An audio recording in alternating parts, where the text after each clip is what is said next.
The grievances that I feel with Taylor are sometimes similar to the grievances I feel in academia. Knowing that you're participating in this industry at the end of the day that is so fraught with inequality and exploitation, misogyny, racism, elitism, all the paradigms, and being able to critique it from the inside is very useful. And I think maybe sometimes that can happen with music and with art, is I feel like I have a really clear understanding of Taylor Swift because of my kind of history with her music. So I feel that I have the resources to really critique and criticize her.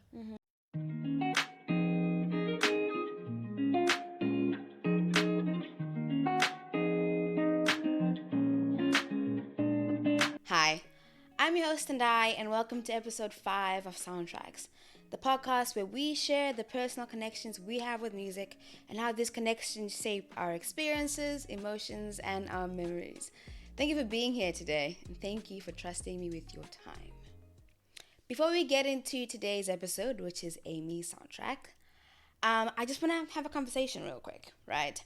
So on every episode, I ask you to give me your feedback, like, subscribe, give me your feedback wherever it is that you're listening to the podcast, so that A, I know that you're listening, and 2, so that if you want something to change or whatever feedback you have, I'm really about listening to feedback and changing things where need be, and that's exactly what I've done, right? So I've gotten some feedback from my dad mostly that the podcast is too long, right? And as someone who listens to hours and hours of podcast every week, I might not have understood that coming in, that people, are used to listening to a wide range of podcast times.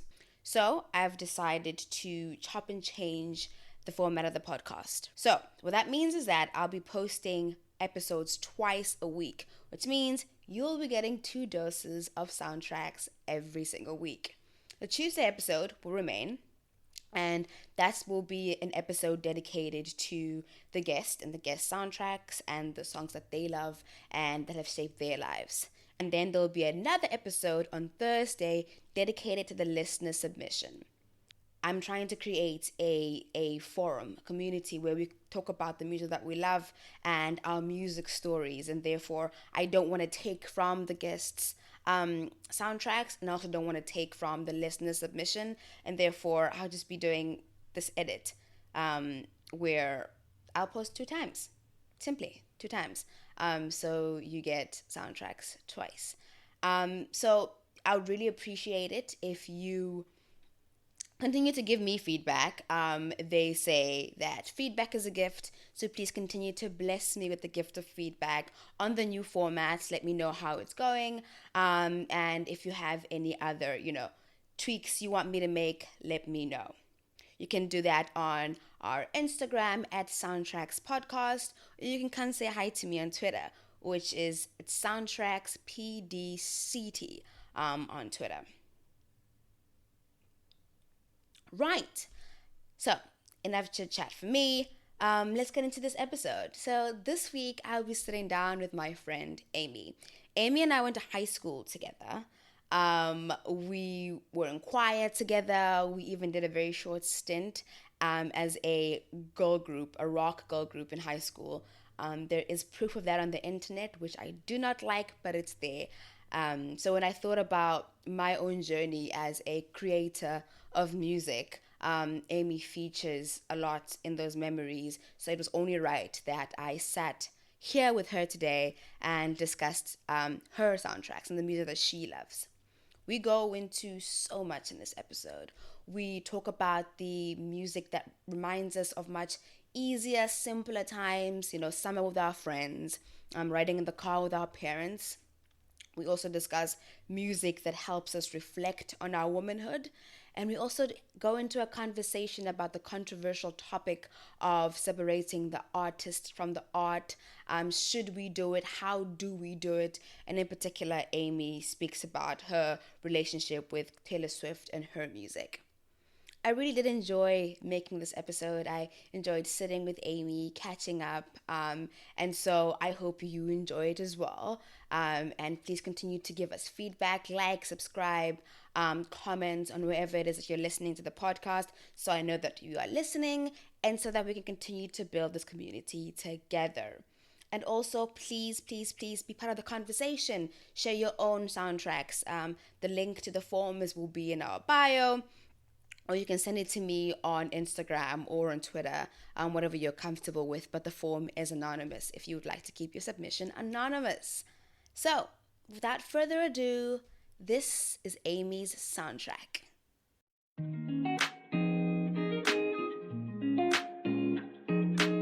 Thank you for coming. Thank you so much for having me. I had to. I think when I think about my own music journey, as short as it was when I was an artist for a few seconds, I obviously think about you and my very short stint in the rock band and us being in choir as well. So when I think about my just music history, I think obviously you feature, therefore you must be featuring here as well. We're going to start off with just a game that I call word association, and I'm going to give you a word and you're going to give me a song. Great. And we're going to talk about it.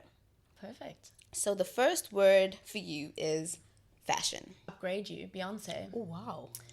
That whole album was like a lesson in confidence, so much power. I was obsessed. I couldn't like wrap my head around how just amazing. So much like gravitational pull Beyonce has. Yeah.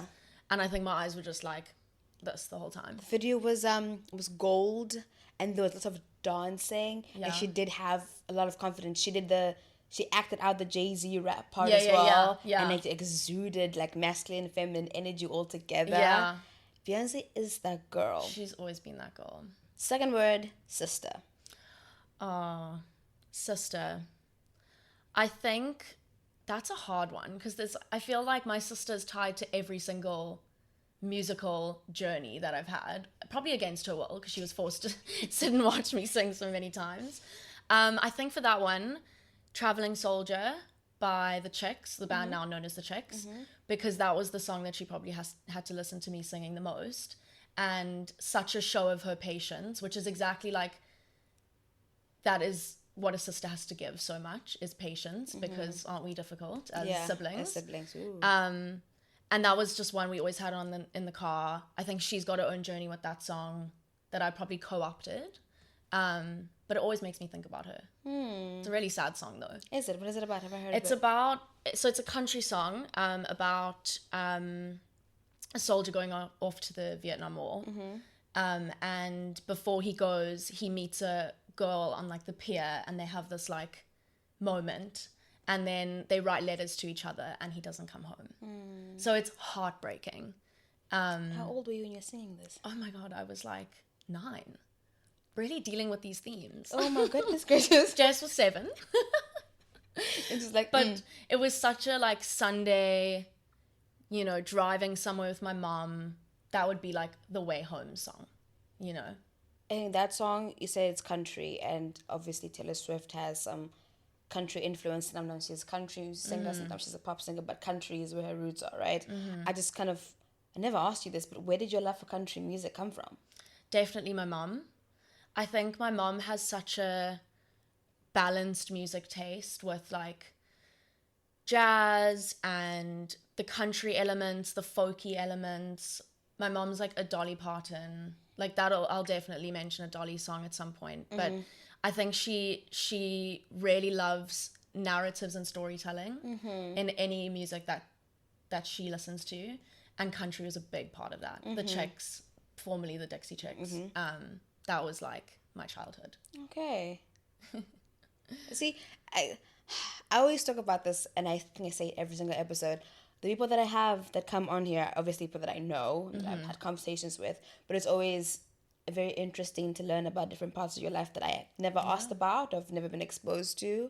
But yeah, because your love for country music has been a staple, and that's what I've known you for. Yeah. And I've never asked you where that came from. Yeah, and I think like country's a difficult one because there's a lot of bad country music. It's also associated with, I think, identities that being someone who's empathetic, you want to kind of steer away from. But the origins of country music, I think, yeah, it's been like muddied by the people who've like co-opted it, right? So I think like the jazz influence, the kind of folky influence, that comes from like such a different place, and that's what I really love about it. It's like the storytelling part. When you say country music has been muddied, and I'm thinking for me it's like racist, homophobic, Absolutely. Kind of sentiments. I remember when Beyonce, I think it was one of the country awards with the chicks. Yeah. She sang with the chicks, and people lost their mind. Yeah. When Beyonce herself is from the South, so she has lots of Texas or country influence in her music as well. And it's just seen as this thing where country music is white people music, when it really isn't. It's absolutely not. It's completely the opposite. And I can't for me remember, I have to look it up later, but my dad has this one country music he listened to when we were on road trips with my sisters as well. And every time it would come on, would get so annoyed because for us it was just boring old country music. Yeah. But also we'd associate that music with my dad and with much simpler times, and when we're being driven around versus now when we have to drive ourselves around. But yeah, that's kind of the influence that country music has in my life, is the fact that my dad himself loves country music, and he's a black man, so it's not it's not raced, it's not gendered, it's just it's music. I feel like, you know, looking at the origins of hip-hop and soul and jazz and country, it's the same, and it's just been like extracted from that history, which is such a shame. But I mean, you can find the influences in even in Beyonce, or in like so much of hip-hop. There's some... Next word, love. You were singing it earlier, but it's Work Song by Hosier. Oh, really? Immediately, yeah. Why? I think, so my partner and I both love Hosier, and we have very different music tastes a lot of the time. I mean, there's some overlaps, but I think Hosier is one of those that we both love, and it always makes me feel so cozy and warm and easy, but also challenging. Like Hosier definitely is like a challenging artist. Like I think he's really compelling and like complicated, his music. And that's what love is to me. Fourth word, London. London.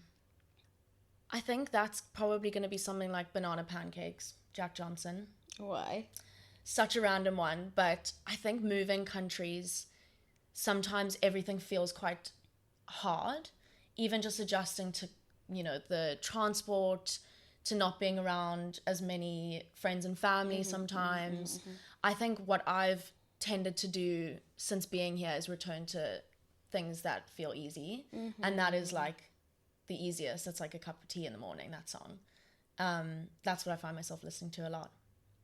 That's so true, because everything else is hard. Yeah. Therefore, you're just trying to look for like the ease and everything else. Exactly. I feel like I don't need to watch, you know, really intense shows. Sometimes I find that tough.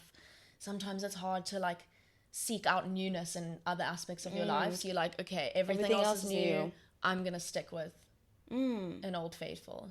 That's so true. I think when I moved to St. Sips, moved to Cape Town for school, or when I moved here, I find myself having like a lot of the time having like throwback Sundays where I would listen to old songs from it's old songs from my time in Namibia, or just old songs when I'm here, have a time in Cape Town, just things that I feel ground me, or that like that's it, comfort me. Like even if like sometimes the music itself it'd be a hard song, like Take Me to Church or whatever, but in essence it's something that I associate with easier times where things were more familiar.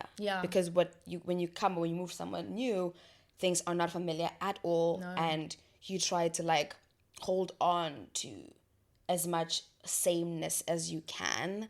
The last word for you is creativity. I think that one, Come Down, Anderson .Paak, because that just gets me fired up. It gets my energy up. It's like a really good walking to do something creative song. Yes. You know, when I'm like on my way to work, or I'm like on my way to the library, that's one that's like, oh, okay, zest for life, let's go. Anderson .Paak, I was listening to that song yesterday actually. What else do I like by Anderson .Paak? I'm just blanking right now, but there's lots of Anderson Yeah, .Paak songs I love him. that are great. I think for me, it's the jazz influence. It's the beats. It's just The bass lines. the bass lines, and he also seems like a cool person, just Yeah. like I mean, himself. he's gorgeous too. Beautiful. Just as a human, he seems like a very Yeah. a chilled person you can hang out with, and just kind of kick it with, which sometimes makes listening to people's music a lot easier. Sometimes if I feel like, I don't know, there's some artists I don't engage with, even if they may have bangers, because I just feel like they're not great people. Yeah. I just Yeah. I can't. Definitely not a fan of separating the art from the artist. I can't do They are that. one. They gotta be one. I can't do that. Like, so if I ever get like a weird feeling, or I feel as if like whatever they're saying about the person is true, I can't listen to it, because that's one, putting money in the pocket of someone that I don't believe is a good person. And I really am, especially in this day and age where people have the platforms and the influence to make people do or buy into so many things. We don't want to make the wrong people more Definitely. famous. And there's something to be said for the effect that consuming those energies has on you as well. So true. I feel like there's things going on we can't see with Exactly. with what we're like With putting into consuming, ourselves. and how you feel when you're finished consuming Exactly. those things, right? What are you feeling, and what are you saying? And it's all just like you said, like energies. Like, what is this person's energy that they're exuding, and how does it translate into me and the way that I kind of go on with my life? So yeah, I don't believe in putting, and now, because like, yeah, you're one person, but like, you're one person. If you do it, you're adding on to that person's influence as well, and giving them so much access to you, when you essentially have very little access to them. Because if you have someone in your ear every single day, It's a big thing. and on your TV screens, when you're brushing your teeth, you're listening to them, they're impacting you, and you're just kind of paying them to do that. So it'd rather be positive. Like, even with the Definitely. social media that we consume, I've really been intentional about only following people who make me feel good. Yeah. Whether it's someone who motivates me to go to gym, or someone who is just like career driven, that's what I want that time, that's what I gear up my algorithm to give me. I think this thing of like, oh, excuse me, you're following people because they are beautiful, or and like, how does that make you feel? Like, I'm really about like, how does that make you feel? Because we have so much limited time here, or limited time to scroll. Therefore, I would rather just invest that into like something worthwhile, or someone worthwhile. Definitely. And context is so important, I feel like, with music today. We've got so much access to musicians, what they believe, what they support, what they're saying, how they live their lives. And I feel like using that information is super important as well.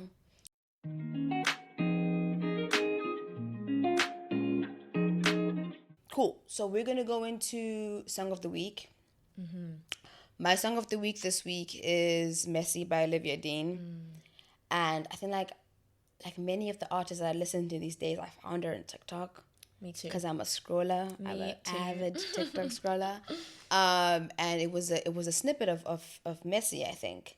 And I was like, this is just, her voice is so soothing. The song itself is just like, it's okay. Like, it's not that deep. Things don't always have to be perfect. That's what I get from the song, but it's also like very calming as well. That's the softness we were talking about, for sure. Olivia Dean is, I feel like she's going to be a real force in the industry. What's that? Is it The Hardest Part with, is it Leon Bridges? I mean, that was the song I found her, which is obviously one of her biggest songs. But once I found her, it was like, download the album Immediately. on repeat, immediately. Also, I mean, speaking about fashion, she's got such a cool presence and style. She's touring in America right now, I think. Oh, wow. Yeah, I think she might be. I tried to get tickets. I think I was very late to the game, but she's playing in London, I think, December. I think that's one of her tour dates. She goes to America. She was in Washington, D.C. last week, I think. Big time. And then she's going to come back to London, I think, to close off, because this is home for her. But yeah, it's just... She's great. It's a great song. Been listening to it a lot. Yeah. What's your song? It's a great song. So my song of the week is Jasmine by Arlo Parks. And I think there's also that element of softness in the song. I think Arlo Parks is Her lyricism is beautiful. Her melodies are original but also familiar. And I think that song it's something, you'd find something new every time you listen to it. And she's a new find for me. So I'm kind of in that like discovery phase of listening to everything that she's ever done. I think I haven't listened to anything of hers before until you sent me that song. How do you go about finding new songs? So I hate to say, but TikTok is a big one for me. I've followed quite a few people who make like song recommendations weekly. And I try and follow people that represent like different parts of my music taste. So I've got a few people that talk about more like folky, kind of maybe more country leaning indie stuff. And then there's like so many people who make the coolest playlists, like jazz, soul, R&B, and that was one. Also, I saw Arlo Parks posters on the tube because I think she's just released a new album, something. So there were signs. There were signs that this is something you need to listen to. Yeah, I think there are lots of artists that I have discovered through social media that I haven't dug deeply into. I think there's also an element of like, we don't have enough time to do so. So I get a song, for example, right? If I find Messy on TikTok and then I search it, then I go about my day. One of the things that I love about Spotify, it will continue to recommend songs for you, and they're really good recommendations in that vibe as well. So that's how I go about discovering new music. It's TikTok, and then kind of like allowing Spotify to point me in the right direction, but also like you, especially now starting soundtracks, having lots of people who are recommending new music. There's so much out there, and there's so much more than just the more popular, like mainstream people who everyone listens to. We love Beyonce, we love Taylor Swift, but there are other people out there who are just as great, and just don't have that kind of exposure. But like, there's just so much to discover. And in London, I mean, Olivia Dean and Arlo Parks, both from London, and there's so much happening. So much, like the events that I have popping up at Instagram these days. It's just like I can't necessarily go to all of them, but like it's great to know that there are these platforms for people to discover new music.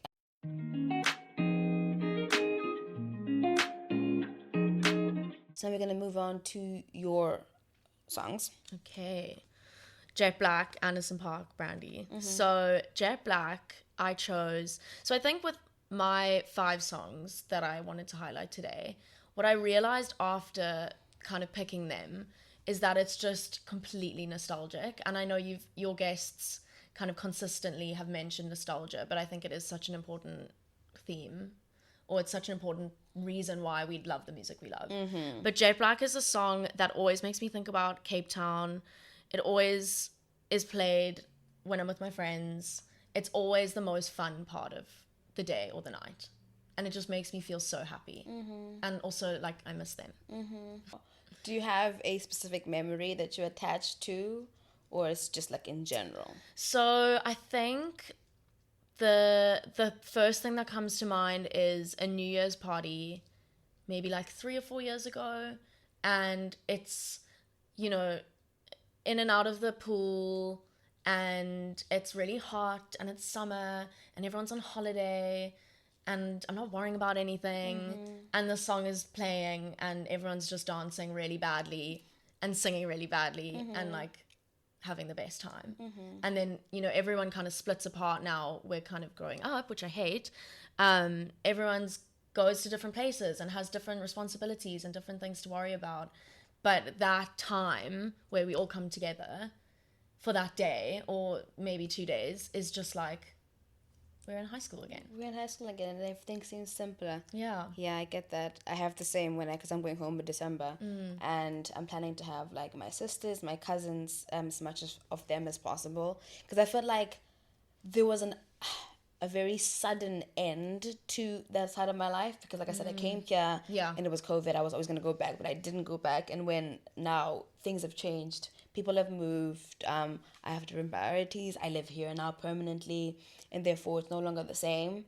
But just having to kind of go back home, and I know we're going to play very similar songs to what we used to play like very long, like a long time ago, and being able to be being transported back to a much simpler times, a much more comfortable time where we would just go, and because we have this tradition where we Christmas, we use braai first and foremost. It was a braai. Yeah.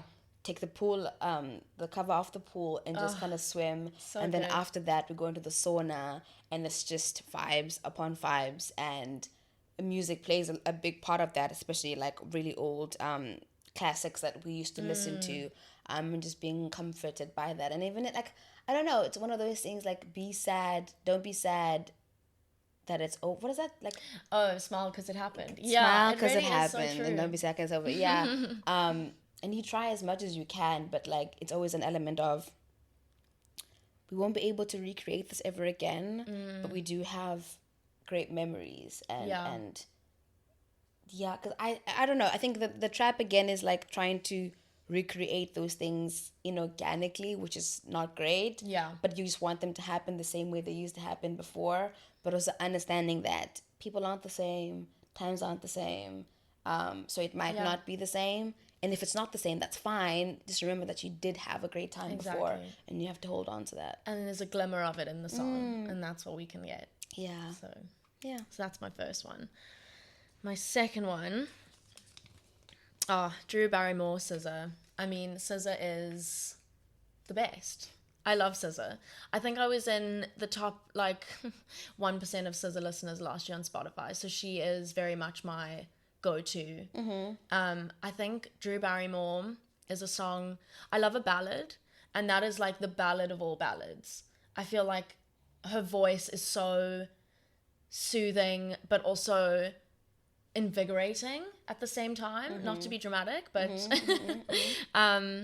and that also, I think she's talking about like womanhood, and that there's something in that I think resonates with a lot of people, and that song definitely brings that power. What is someone line on the song, "Am I warm enough for you?" I think that being that softness that we kind of spoke about. Yeah, is there any kind of song you think about apart from SZA when you think of, I don't know, being in your power as a woman, or womanhood in general? That's an interesting question. I think Jolene, Dolly Parton. Really? In a weird way. Why? I think there's something about pain in that song. And also, I mean, she's obviously singing to another woman, appealing to her to not take something from her. And I think we often do that as women to each other, when really, obviously, it's like this man that she's with who's causing her so much pain. But I think that there's an awareness in that song about that. And she's kind of so vulnerable, and she's begging another woman who, like, she feels like has this power over her. But I think that awareness of that is really powerful. Do I have one? We know something that I ask these questions that I have no answer. I have no answer to. I think for me, most recently, I think it's just "Cozy" by Beyonce. I think it's that, comfort, that soft life being both hard and soft. I think there's lots of like unlearning that I've had to do recently about womanhood, and I feel about Black womanhood in general, about the awareness of our softness. And I do not need to be strong. I do not need, and I will not be strong. Just wanting to be comfortable, wanting to be taken care of, and not having to be the most strongest person in the room. And these are all things that I feel like I've had to like unlearn. And it's always great to hear people you look up to, like, for example, Beyonce, for me, speaking about that, like if it being like, it's fine, you're comfortable, you're cozy, we don't have to be ring the alarm strong all the time. It's not this that kind of dichotomy or kind of polar looking at being soft and being hard, and that encapsulating what womanhood is. And I think it's such a interesting question of like, we're thinking about the expectations placed on Black women, and kind of reward, or trying to rationalize the strength that's been asked of you. And actually, rather on the other side being like, well, why do we have to give woman so much to have to be have strong for in the face X, of. Y. Yeah. Yeah, what is this Like, stop. toughness that we must, endure in order to be kind of greater people? I just want a soft life, dog. I don't want to have to suffer. I don't want to have to fight. I don't want to have to struggle. Fine, it's, if you're born in a certain kind of way, you're not born by like a billionaire. There's still like, you can't have the softness all the time. I get that. But like, it's not a thing of, I don't want to struggle for anything. I don't want to have a struggle love. I don't want to have a struggle job. I want to have a struggle anything. The moment I start struggling, I am leaving, because clearly this is not serving me. So I'm not in the kind of the narrative of wanting to have things hard so you have something great at the end of I want it easy. Why must it be first hard? Can it not be great in the beginning? Just from jump, right? Okay. Like a Star, Corinne Bailey Rae. Oh, this is such a beautiful song. It is. This is such a beautiful song. And again, like, so nostalgic. I think softness is definitely like coming through a lot in this conversation, but I think that's also really reflects like what love is supposed to be. But she also kind of says like, I couldn't argue like this with anyone else. So there's that element of like recognizing hardship, but like a star is like, it's just glows, and that's beautiful. Is there anything specific, like a memory or kind of emotion it invokes in you when you think about that song, or the reason why you chose this song? So Put Your Records On was the first song that I heard by Corinne Bailey Rae. Same. I think for a lot of people. Yeah. And that was, I love that song. I listen to it all the time. And then I think that song was the first time that I kind of listened to music that felt a little bit more soulful. Because like we've spoken about with like the country music I was listening to growing up, it was definitely not reflective of like the origins of soul or jazz. And I think Corinne Bailey Rae has such a soulful presence, and I think a memory that I associate with it is being in the backseat of a car, which I feel like is coming through a lot for me. But yeah, like sun setting, driving home, Cape Town, doing my like adolescent angsty looking out the window. Oh yeah. That's something that the song reflects for me. Like a music video. Yeah, exactly. Yeah. Pretending I'm the star of the music video. Yeah. Like a star. Oh, yeah. Flipping hell. When I think of a music video, a song that I feel like a music video, I have no idea how old I was. But I felt like I was going through the deepest heart breaking fuck of my life. And I was also in the backseat of a car. We were going to the village with my family, and I had my earphones on. I was listening to Adele's He Won't Go. Oh. And I remember like leaning my head like this way to like on the window, and like I was like, when you're crying but you don't want people to see that you're crying, and like I just felt like I was in a music video, and genuinely I was hurt. Something happened and it hurt me, and I was just like, I won't go. I was just sitting there bawling my eyes out, because I was sitting next to my sisters and my parents both in the car, so trying to cry without being seen that you're crying. Oh yeah. And I always remember that when I listen to that song. I remember that firstly, you're so dramatic. Trying to hold the tears in. You're so dramatic. But also like just if I was in a music video, this is that. I think we were so good at sitting in our feelings as kids that we don't do enough of anymore. I think it's all like go, go, go, we've got so much to do, I feel like, as grown-ups, between like managing your space that you're living in to maintaining relationships and friendships, career stuff. It's hard to actually give yourself the time to sit and be dramatic and pretend you're in a music video. I think to sit and feel, I think, I don't know, I don't want it to be I don't know, I haven't been to therapy in like, 3-4 years. I should probably go back to that, but I have not been. And I tried to like supplement that with other things like journaling, which I haven't done in months as well. Just like, I think for me, when I used to go to therapy, it used to be really a space for me just to be be by myself, but with someone else facilitating a conversation with me. And it was very much a space for me to be in my feelings. I don't feel like we don't have a lot of that these days. Like you said, it was very much go, go, go. And almost like, excuse me, you're not allowed. Like you have no time to deal with whatever the fuck you're dealing with. Just put on your big girl panties, and like we don't have time to sit and process things anymore. And it just kind of culminates into this buildup of things that you haven't dealt with, and then all of a sudden, boom. Yeah, definitely. You're exploding. And so, yeah. I think also I think we're both quite type A people, and I think we put a lot of emphasis on productivity. So even when I'm having my downtime, it's like I feel like I need to be learning all the time or doing something that's productive. So I'll like sit on my couch and I'm like, okay, I should vacuum, or okay, well maybe I'll do a bit of meal prep. And we don't actually feel like that healing or that feeling is productive.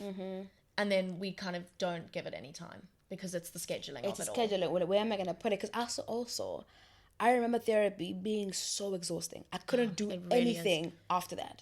Like, I had to book my therapy at the end of the day, because if it's in the middle, I'm not doing anything after that. It's like get into bed straight away. Oh, you're going to sleep. I'm going to sleep, and I need someone to come hold me because I'm just so raw. Yeah. I think, and also being in that space, that vulnerable space, doesn't allow for productivity, right? Doesn't allow for you to do things. You can't just go in, get yourself beat up emotionally and mentally, and then just come back and be a productive adult. No.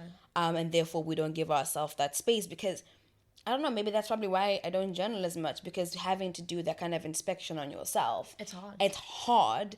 And it like, because you have to be, it's just you and your therapist, or you and your book, and you have to be really honest with yourself, right? What is the problem, and what are we going to do if we're going to do anything about it? But do we recognize what the problem is? I think sometimes, like, I start having like negative feelings, and I say I have negative feeling. I don't know what it is. Like, what's wrong? I'm feeling anxious. I don't know where it's from. Then I have to like quickly figure out what it is, and then either I self-soothe by saying something to myself, or I just completely just, okay, now I know what it is, let's move on, without properly sitting down and reflecting on why am I feeling this way and what do we do now.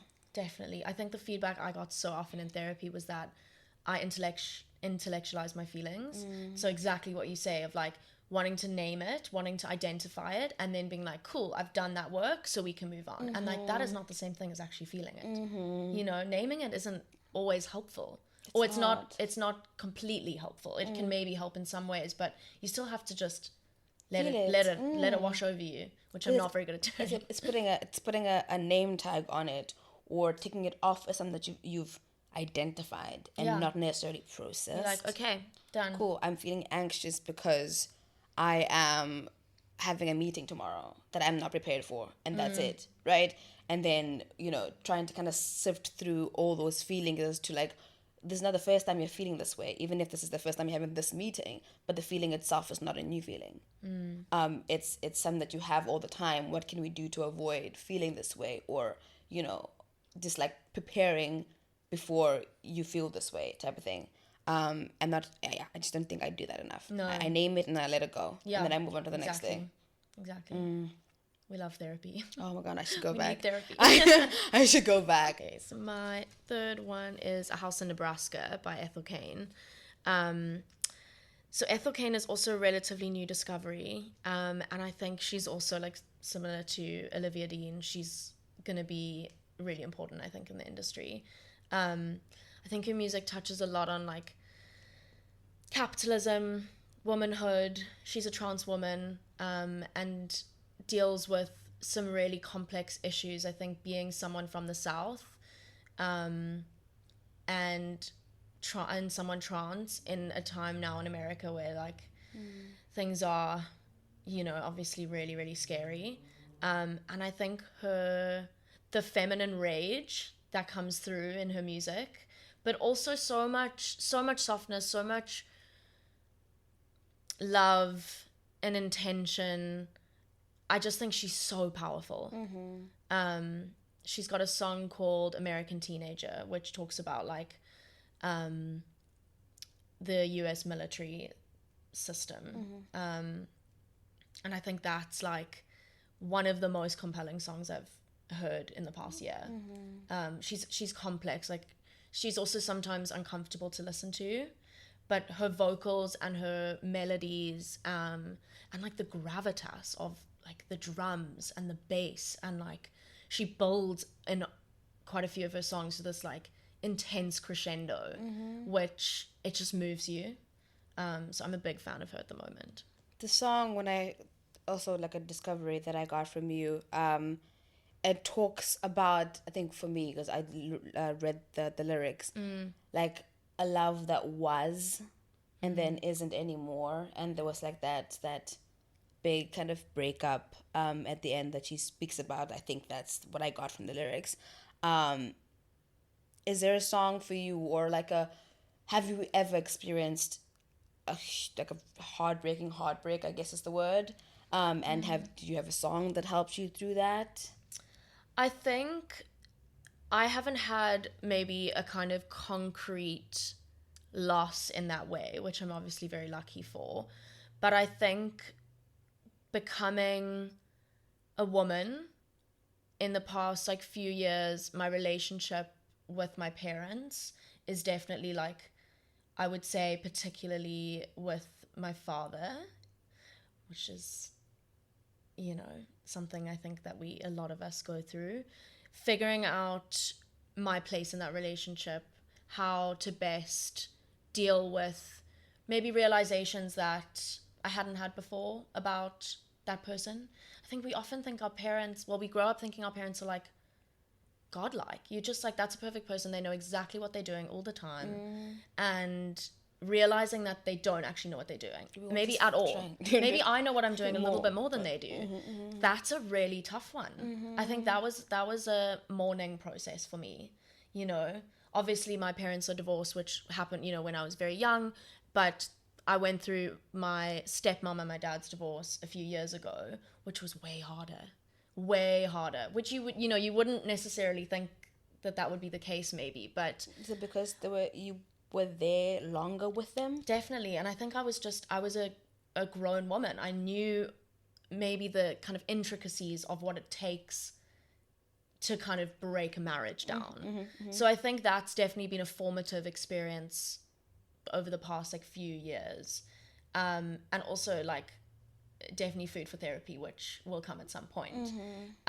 In terms of music that I turn to, I think that was actually maybe a time where I turned away from nostalgia, because maybe sometimes it feels a bit tainted, you know?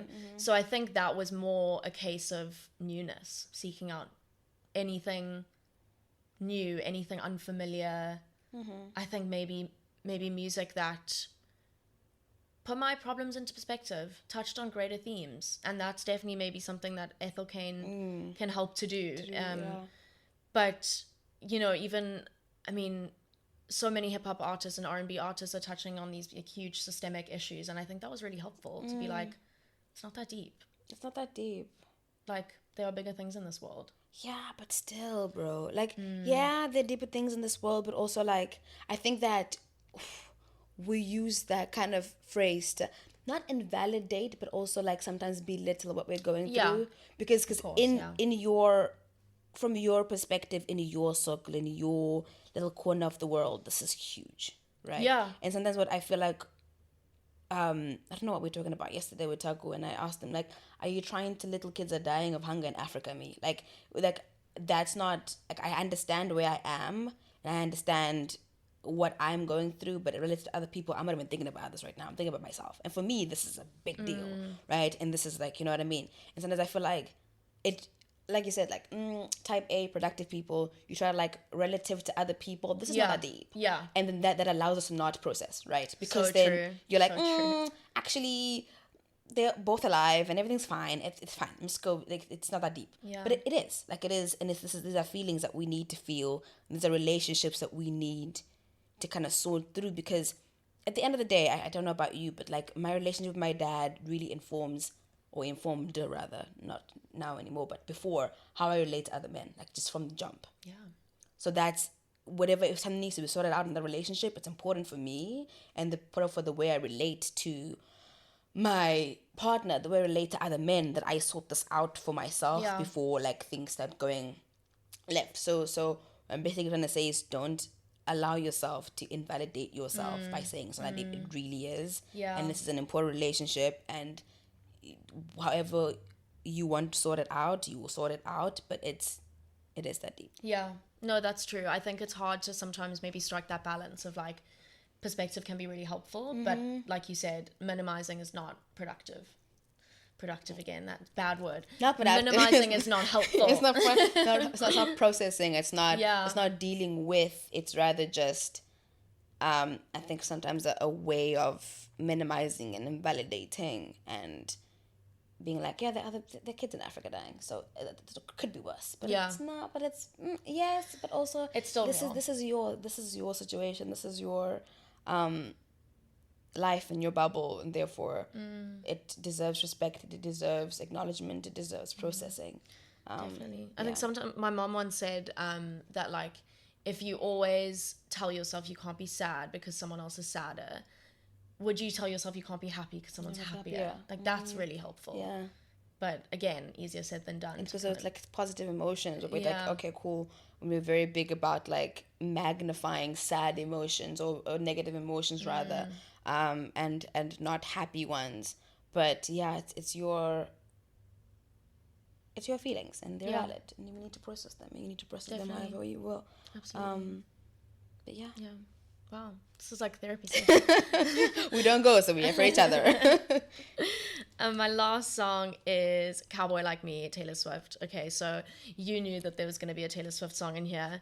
And we were talking about separating the art from the artist earlier. And I think definitely there's a lot we can say about Taylor Swift. Capitalist queen, white feminist gal, for sure. I think something that's hard is realizing that someone like I was on that stage at 9 years old in my little white dress and cowboy boots singing Taylor Swift. And that's also kind of sad when you realize that artist is not who you wanted them to be. But I think being able to critique and criticize people is really necessary. And I think that's definitely been my journey with Taylor Swift. And also like a learning experience. And I think finding a way to be like, this is not who I am anymore, but I also recognize that like that's fed into a lot of what I listen to, what I think about, how I look at lyricism and poetry is definitely fed through how much I listened to her as a kid.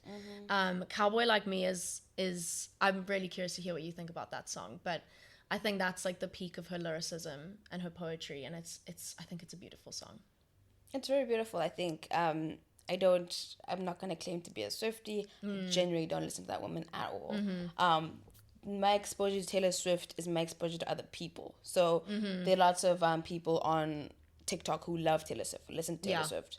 Therefore, when it was during the Taylor Swift concert, lots of the content that I was consuming was from that. I follow this her on TikTok. I think her name is Teffy.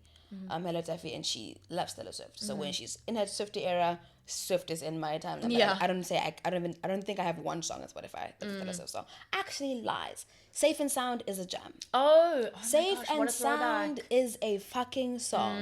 And that song reminds me of my mom. And I love that song very, very much. So yes, that one song is the only Taylor Swift song that I kind of listen to. I don't know, for me, like I said, I don't listen to her, so I was like, it's very poetic. It feels like it's a love story about two, I think, hustlers at the end of the day. Like people who are just doing what they need to do, but at the end of the day, they're a couple and they're together. And it's I don't want to say two criminals, but like it's basically two criminals, two criminals and love. And it's put so beautifully as well, because she is a poet at the end of the day. And her lyricism is one to none. That's one thing we have to give Taylor, is the fact that she's a songwriter. She can write a song. Yeah. She's a songwriter. So that is, and that's quite a new one, I think, for her. And she's obviously going through this process of re-recording all of her music. Why?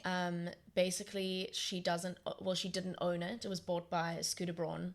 That Justin Bieber, Bieber guy. yeah. And basically, as I think happens to so many young artists, I think she signed something she didn't really understand at the time. And he sold her music. Or maybe, he sold her music to someone equally as evil. And she did not own any of her music. So she was like, okay, I'm going to re-record the whole thing.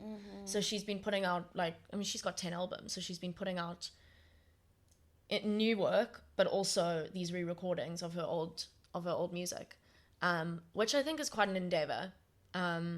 She works hard, we'll give her that. But yeah, that's also so much nostalgia through re-meeting this body of work, and kind of I really feel like my 10-year-old self, and sinking into that girlhoodness of it all. How do you then reconcile your 10-year-old self listening to Taylor and loving Taylor, and then you being your 26-year-old self being a bit skeptical about Taylor as an artist, and therefore that influencing how you consume her music? So I've been thinking about this a lot, and actually being in the gender department at LSE has been an interesting engagement, because a lot of my professors talk about engaging with people or products in the media that we know to be exploitative in different ways.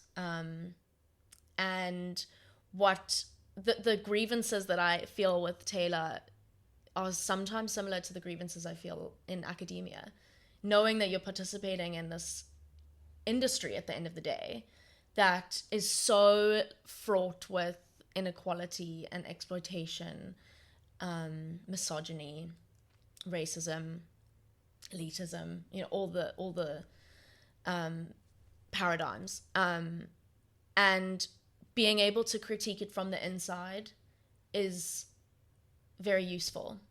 And I think maybe sometimes that can happen with music and with art, is I feel like I have a really clear understanding of Taylor Swift because of my kind of history with her music. So I feel that I have the resources to really critique and criticize her. I mean, it's hard when you're, I have a ticket to her show, so I've given her money, and I think that's a limitation on my kind of presence as a consumer. There's no way around it. I've given this person money for sure. But I think it's always when you're talking about Taylor Swift or someone, to be I'm saying this first. Yeah. I can bop, but then there's a caveat, and there's a block there. It's not wholeheartedly. I'm not blindly listening. That's what I want to say. It's not blind consumerism, I think. But it's cautious, conscious consumerism. But still, where do you draw the line? Like you say, you have a ticket to see Taylor Swift.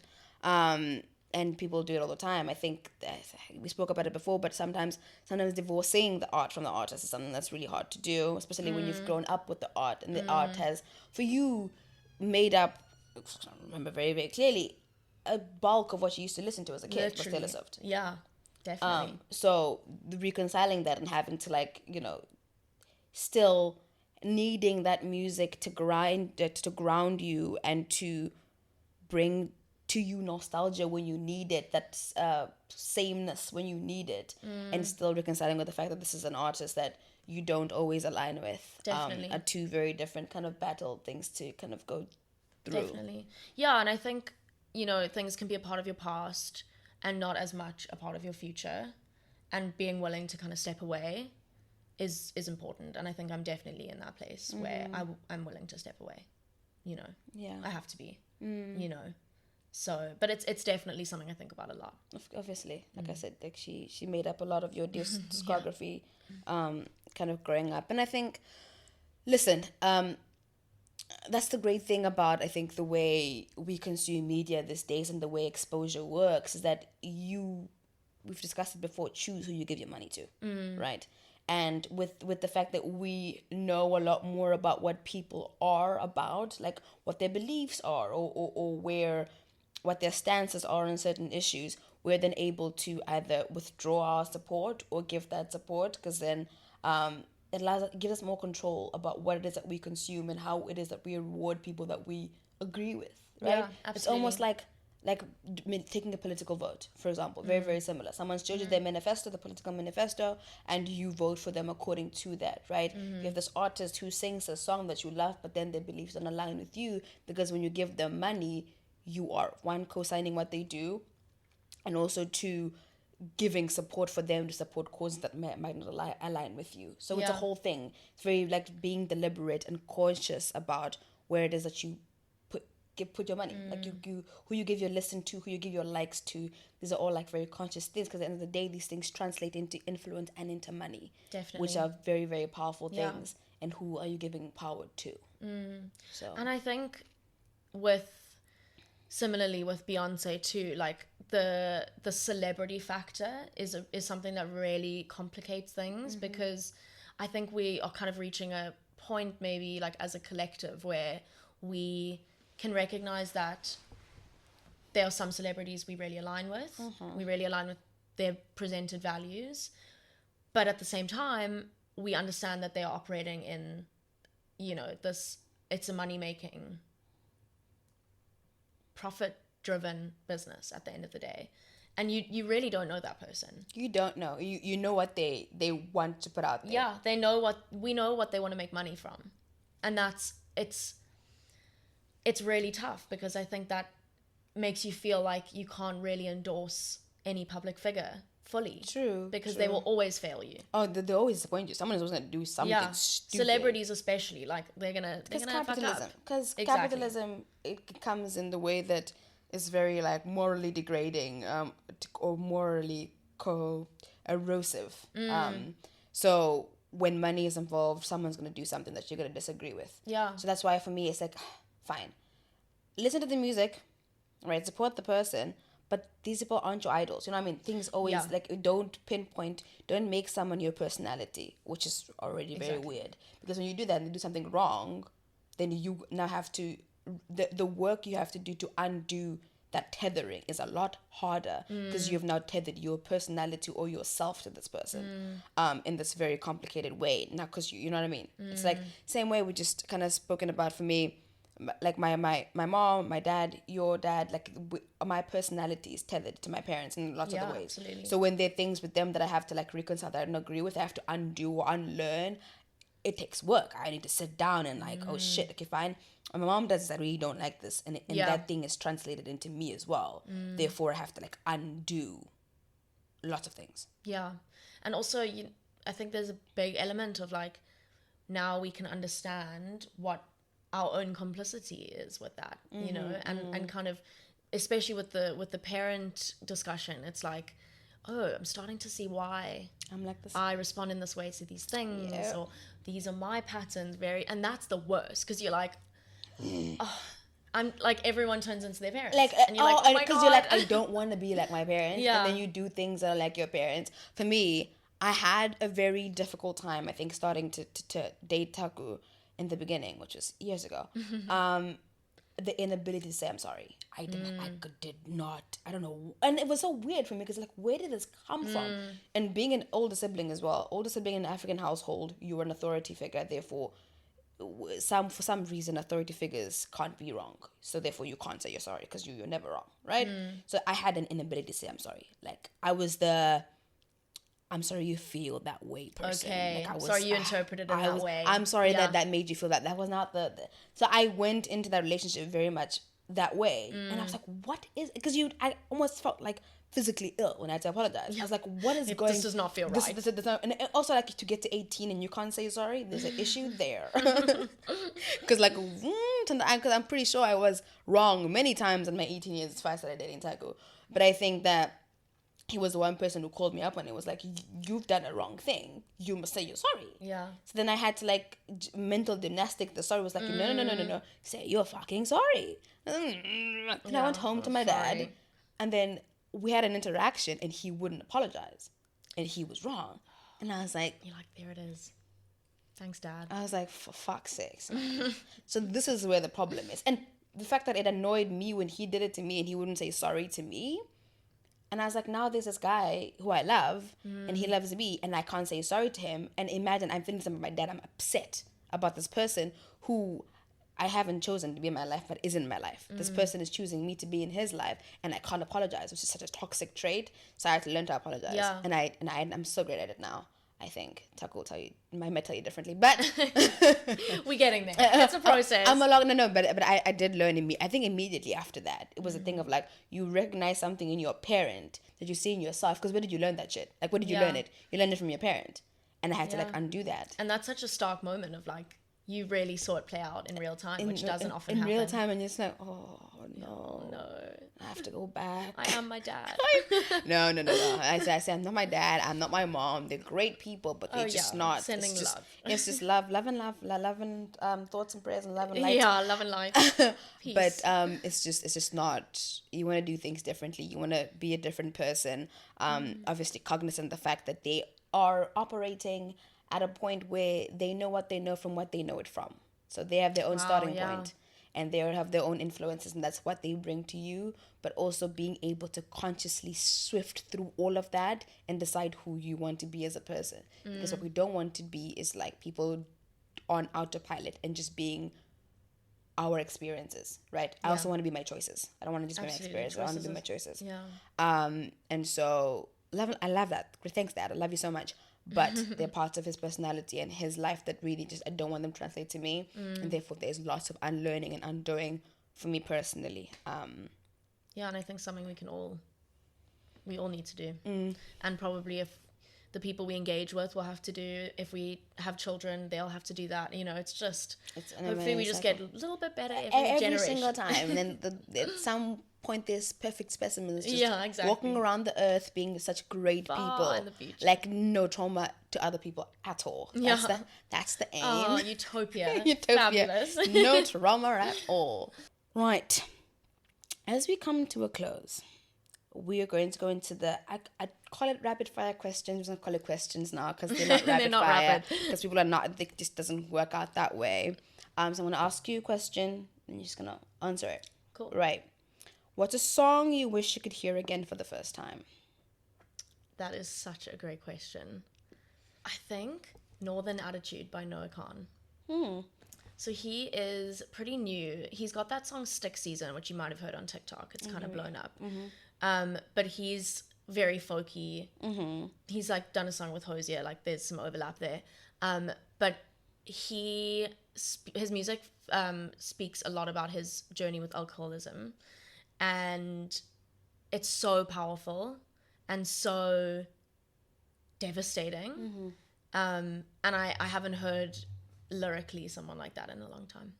What kind of emotion does it kind of bring in for you? I think empathy is a big one. Okay. I think like understanding of an issue that I have no experience with. Just like an awareness of like what people struggle with constantly on a daily basis, and like maybe a bit of gratitude that that's not something that I have to struggle with. You know, that constant pull to something that's destructive is a huge privilege to not have those kinds of experiences. Next, a song on your playlist that would surprise the people who know you. Well, I think a lot of people in my life now don't know that country music is a big part of my life. Okay. I think it's definitely something I keep close to my chest because of those connotations we spoke about. So I think maybe the country music, just in general, I think people will be shocked. Really? Yeah. Oh, here I am, like, oh, Amy listens to country. Yeah, Amy's you know like, me. Amy's like, I don't know what you're talking about. Yeah. And is there an artist, I think you're very much in your discovery phase at the moment, who you feel people should listen to? Either people listen to them or you just feel like they're under the radar? I mean, I think Ethel Cain's been blowing up a little bit, but I still think everyone needs to listen to her. Okay. That's my pick for sure. What is a song that makes you feel confident? This one comes to mind straight away, but it's on one, Joyce Rice, Freddie Gibbs. It's just so fun. It makes me feel confident. It's like my drink getting ready before going out song. And it's just got like such a good beat. The vocals are great. Okay. Given that you had your stint as a rock star in your It's very generous. in your much more formative years, if you were a music artist right now, what would be your genre of music? I think what I would probably go more towards is like the folky side. Yeah, I think it would be very acoustic. I have not picked up a musical instrument in maybe 7 years. And that makes me so sad because it was such a big part of my life. And I think growing up, like, that insecurity came in where I didn't have it before. Like, we spoke about being so confident and like fully believing in ourselves. Like, I did not, when I got on a stage, it didn't cross my mind that people would think I was bad. And that's all I would think about now. True. And I think that's why I haven't picked it up again. And that's a huge goal for me, I think, in my next phase, is to rediscover that part of myself. But I think it would be an instrument. Yeah. I need to like sing. I don't sing as much. I said it before. I don't sing as much. Like singing used to be a big part of my life as well. I went to an event on Wednesday and we had a karaoke booth. And I went into that, funny enough, with two of my suppliers. Very weird. And I think I spoke about this on the second episode with Kenza. Hometown Glory by Adele. Like, and I said, know that song back and forth. That's my jam. And I sang that song and I was like, to be fair to myself, I was not the soberest, but I still went and I did it. Yeah. And I was like, because obviously it's like liquid courage. Now you have the courage to do it, kind of type stuff. But like, it just reflected to me how much I miss it. And I want to be able to do it without having had any alcohol. Like, without having like, okay, cool, I have a drink and I'm feeling more confident, whatever, a little tipsy, whatever. Not doing that. Just it being from a point where it was before, right? Yeah. Where it was just something that I used to do because I used to love it and it was easy to me. It came easily. I had no confidence issues. Like you can't tell me that I can't sing. I was like annoyed that I didn't get more solos in choir. I was like, this is injustice. What do you mean? Listen to me. Like, hello. Exactly. Like, and that's the same way that I used to feel. So trying to tap back into that confidence, and maybe pick up an instrument, and become a vocalist again. Yeah, we can have the goal together. We'll do it. We need to, because it really, the longer we go not doing it, the harder it is to pick up again. And it's already been a few years now, so I'm really scared of getting to a place where it's kind of lost. And that is really scary. I don't want it to be something I used to do. Exactly. Because it used to be a very big part of my life, so I don't want to be like I used to. I still want to be able to have a household that is full of music in that way. Exactly.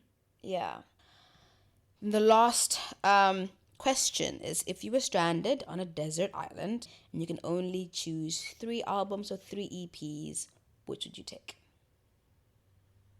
First one is Control, SZA. Okay, apart from Drew Barrymore, what song in Control? Love with Travis Scott. I mean, that is like, I think that's if I could sing any song like another artist, that's the song. I mean, transcendent vocals. I think B-Day, Beyonce. Okay, what song on B-Day? Irreplaceable. Okay. I mean, it is that goal. And I think it's also that, like, being on a desert island, you need some joy, some beat, some energy. You can like eat B-Day that album. Is so much. Oh, B-Day is so much. Oh. And then I think the Chicks, because it is so entangled with my childhood. The album, I think it's called Long Time Gone is the album, and that's the song I'm going to go with too. It's about leaving home. Oh. Yeah. And it's about leaving a place where everyone in your home is going to have the same journey, or a kind of predictable sequence of how life is going to work, and stepping out of that and trying to go on a different path, and how difficult that is, but finding community along the way. That's really what the song is about. And I think those are your three. Those are my three. Okay. And that's a fantastic note to leave it at. Amy, thank you so much. Thank you so much. I've loved this. Coming and talking to me.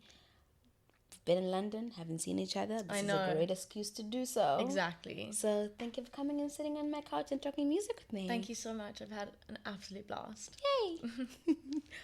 Yay!